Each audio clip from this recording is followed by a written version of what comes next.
Hi ചങ്സ്, ഇന്ന് പറയാൻ പോകുന്നത് മുഖക്കുരുവിനെ കുറിച്ചാണ്. മുഖക്കുരു എല്ലാ സുന്ദരിമാരുടെയും ഒരു പേടി സ്വപ്നമാണ് അല്ലേ. മുഖക്കുരു ഇല്ലാത്ത സുന്ദരമായ മനോഹരമായ ഫേസ് എല്ലാവർക്കും വളരെ ഇഷ്ടമാണ്. എല്ലാവരുടെയും ഒരു ആഗ്രഹമാണ് മുഖം നല്ല ക്ലീനാക്കി വെക്കണം, മുഖം നല്ല സ്മൂത്തായിരിക്കണം എന്നുള്ളത്.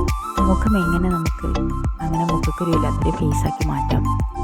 മുഖക്കുരു വരുന്നതിന് പ്രധാന കാരണം മുഖത്തെ രോമകൂപങ്ങൾക്കിടയിൽ അടിഞ്ഞുകൂടുന്ന അഴുക്കും പൊടിപടലങ്ങളും എണ്ണയും മറ്റുമൊക്കെയാണ്.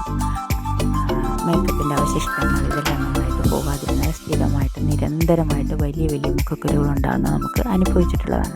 അപ്പോൾ ഇതെങ്ങനെ നമുക്ക് മാറ്റിയെടുക്കാം? മുഖം എപ്പോഴും നന്നായിട്ട് വാഷ് ചെയ്ത് ക്ലീനാക്കി വയ്ക്കുക എന്നുള്ളതാണ്. ഓയിലി സ്കിന്നുള്ളവർ പുറത്തിറങ്ങിയാൽ തന്നെ നന്നായിട്ട് എണ്ണ മുഖത്ത് ഇങ്ങനെ ഊറി വന്നിട്ട് ഭയങ്കര മെഴുക്കായിട്ട് മാറും. അത് ഇടയ്ക്കിടയ്ക്ക് ടിഷ്യൂ പേപ്പർ വെച്ച് നമ്മൾ തുടച്ച് മാറ്റുക. മേക്കപ്പ് ഇട്ട് കഴിഞ്ഞാൽ തന്നെ ഇടയ്ക്കിടയ്ക്ക് നമ്മൾ വിയർപ്പും മറ്റും ഒപ്പി മാറ്റുക.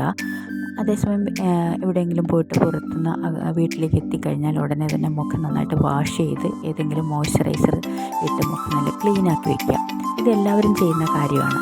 പക്ഷേ ഇത് കൂടാതെ ആരോഗ്യപരമായിട്ട് ധാരാളം പച്ചക്കറികൾ കഴിക്കുക, വെള്ളം കുടിക്കുക, മുഖം കുക്കുംബർ പോലുള്ള ശീതളിമയുള്ള പച്ചക്കറികൾ ധാരാളമായിട്ട് ഫ്രഷായിട്ട് കഴിക്കുക, ജ്യൂസ് കുടിക്കുക. ഇവയൊക്കെ മുഖത്തെ ഫ്രഷാക്കിയും സുന്ദരമാക്കിയും വെക്കുന്നതാണ്. ഇനി മുഖക്കുരു വരുന്നതിന് വേറൊരു സൈക്കോളജിക്കൽ റീസൺ കൂടെയുണ്ട്. അവനവനെ തന്നെ ഇഷ്ടമില്ലാതിരിക്കുന്ന സമയത്താണ്, അല്ലെങ്കിൽ അങ്ങനത്തെ തൊട്ട് കൂടുതലായിട്ട് ഡോമിനൻ്റായിട്ട് നമ്മുടെ ഉള്ളിൽ നിൽക്കുമ്പോഴാണ് നമുക്ക് മുഖക്കുരു ധാരാളമായിട്ട് ഉണ്ടാകുന്നത്. അതായത് ഡിസ്ലൈക്കിങ് ourselves, നമ്മളെ തന്നെ നമ്മളെ ഇഷ്ടപ്പെടാതിരിക്കുക. അപ്പോൾ അത് മാറ്റാനായിട്ട് നമുക്ക് ചെയ്യാവുന്നൊരു കാര്യം നമ്മുടെ തോട്ട് പാറ്റേണിൽ ചെറിയൊരു ചേഞ്ച് വരുത്തിയാൽ മതി.